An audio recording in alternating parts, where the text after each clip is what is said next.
UP की सियासत में सिर्फ अयोध्या, काशी ही नहीं, मथुरा का भी मुद्दा गर्म है। क्या मथुरा बीजेपी की राजनीति के केंद्र में रहने वाला है? मथुरा के लिए योगी सरकार का मेगा प्लान क्या है? यूपी के ऊर्जा मंत्री श्रीकांत शर्मा से बात की हमारे संवाददाता ब्रह्म प्रकाश दुबे ने। श्रीकांत जी, बहुत बहुत स्वागत है जी न्यूज में। Thank you. हम देख रहे थे काफी चौके छक्के लगा रहे हैं आप। ये स्पोर्ट्स के लिए थोड़ा प्राइम मिनिस्टर साहब का जो विजन है जी, खेलो इंडिया, तो fit India, fit Mathura, fit Vrindavan, उसको लेकर एक यहाँ यूथ में बहुत एक्साइटमेंट रहता है। लेकिन राजनीति में भी अब आपको फिट रहना है, चुनाव का वक्त आ गया है, आपको मैदान में ताल ठोकनी है, तैयारी है? देखिए, पीएम साहब के आने के बाद में जैसे आप ओथ लेते हैं उस दिन से ही आपका काम शुरू हो जाता है।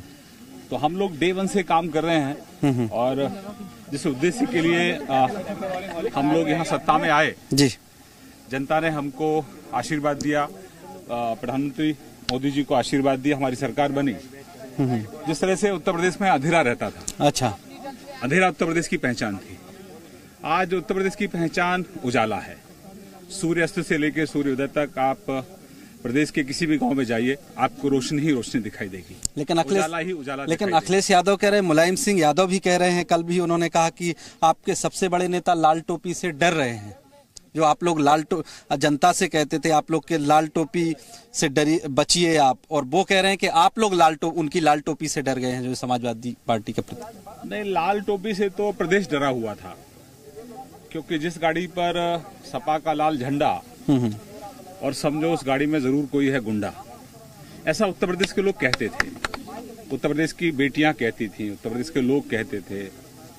और जब छेड़छाड़ की घटनाएं होती थी तो जब शिकायत के लिए जाते थे तो वो जो छेड़ने वाला व्यक्ति था वो थाने में बैठा होता था, क्योंकि सरकारों का शेल्टर ऐसे असामाजिक तत्वों को रहता था।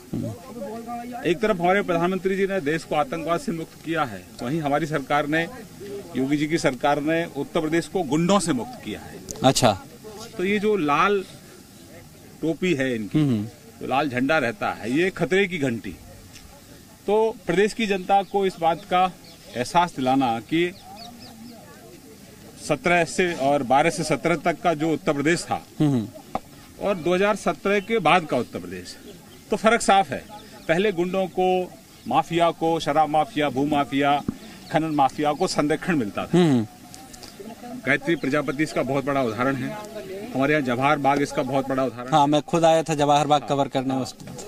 तो ये बदलता हुआ उत्तर प्रदेश, प्रधानमंत्री नरेंद्र भाई मोदी जी के नेतृत्व में योगी सरकार ने जितना बदलाव किया है उत्तर प्रदेश में, फर्क साफ है। लेकिन आपको लगता है श्रीकांत जी की मथुरा की बात कर लीजिए, अयोध्या की बात कर लीजिए, 2017 से पहले इन शहरों को इसलिए सिर्फ अनदेखा किया गया क्योंकि ये पर्टिकुलर हिंदू धर्म की आस्था से जुड़े थे, लिहाजा कोई दूसरा धर्म का वोटर नाराज ना हो जाए, इसलिए अनदेखा किया सपा बसपा की सरकारों ने?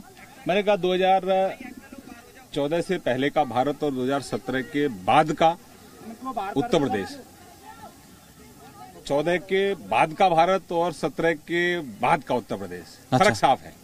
ये पहले हमारे जो धार्मिक स्थान है उनको दिव्यता और भव्यता देना तो दूर, ये लोग नाम लेना पसंद नहीं करते थे। तो हमने जहां एक तरफ गरीब कल्याण की योजनाओं पर पूरा काम किया है, वहीं जो हमारा सांस्कृतिक राष्ट्रवाद है, भगवान राम का भव्य मंदिर वहां बन रहा है, बाबा विश्वनाथ का जो भव्य कॉरिडोर वहां बना है। तो अब मथुरा में भी क्या? मथुरा में जिस तरह से हमारे प्रधानमंत्री जी ने काशी मॉडल देश को दिया, दुनिया को दिया, कि हम किस तरह से जो हमारी पुरातन परंपराएं हैं उनमें हम आधुनिकता का किस तरह से वहां पर समायोजन कर रहे हैं, समावेश है वहाँ आधुनिकता का, आधुनिक सुविधाएं हम लोग वहाँ दे रहे हैं। कृष्ण जन्मभूमि को लेकर जो बगल में मस्जिद है उसको लेकर विवाद है, आप मानते हैं कि चूंकि अदालत में अब मामला चला गया, तो आप लोग अभी भी ये मानते हैं कि कानूनी दायरे से ही ये मामला निपटाया जाए, या पार्टी के चूंकि घोषणा पत्र में बीजेपी कई दशकों से मथुरा का मुद्दा भी उठाती रही है, तो उस पर बीजेपी अड़ेग है? देखिए, देश संविधान से चलता है और हम रूलिंग पार्टी है। मैंने कहा कि काशी मॉडल को स्टडी करो, आप काशी मॉडल को देखो, किस तरह से बिना किसी शोर शराबे के इतना दिव्य और भव्य वहाँ कॉरिडोर डेवलप हुआ। एक हमारा विजन है, हमारे प्रधानमंत्री ने एक विजन दिया है। तो काशी विजन यहाँ लागू होगा मथुरा देश भर के अंदर? मथुरा में पूरे देश भर के अंदर। अखिलेश यादव कह रहे हैं कि कृष्ण सपने में आते हैं, कहते हैं आप ही की सरकार बनेगी, तो आप कैसे मुकाबला करेंगे? देखिए, कौन क्या कहता है, मेरा इससे कोई सरोकार नहीं है। हाँ। लेकिन जब समाजवादी पार्टी सरकार में थी तब उनके कृत्यों को पूरे प्रदेश ने देखा, किस तरह से रामवृक्ष यादव को उन्होंने शेल्टर दिया और उन्होंने यहाँ जवाहर बाग पर कब्जा कर लिया, किस तरह से खनन माफिया को वो लोग शेल्टर देते रहे, और इसीलिए तो बहुत बुरी तरह से पराजित वो हुए 2017 के चुनाव में। बहुत बहुत धन्यवाद। तो श्रीकांत शर्मा ऊर्जा मंत्री जो कह रहे हैं बहुत सारे काम सरकार ने किए हैं। ब्रह्म प्रकाश दुबे, जी media, Mathura, Uttar Pradesh. Presenting B News app, available on Google Play and App Store. Download it now.